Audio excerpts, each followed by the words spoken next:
દર્શક મિત્રો, આપ નિહાળી રહ્યા છો અભિનવ સુરત ન્યૂઝ. જોઈએ આજના મુખ્ય સમાચાર.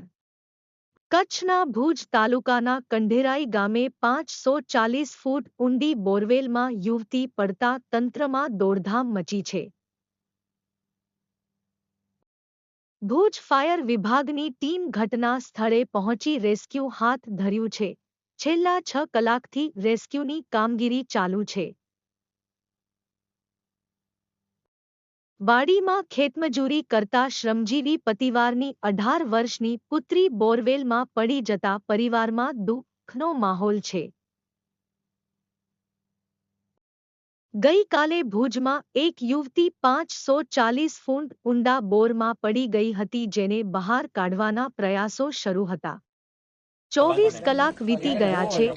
યુવતીને બહાર નીકળવા માટે બસ હવે 60 ફૂટ જ અંતર બાકી રહ્યું હતું, પણ રેસ્ક્યુના સાધનો છટકી જતા યુવતી ફરી નીચે પડી ગઈ છે.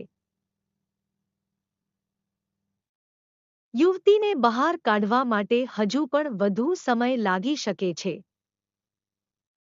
બ્યુરો રિપોર્ટ અભિનવ સુરત ન્યૂઝ. રિપોર્ટર હમીરભાઈ પરમાર, ગોંડલ, રાજકોટ.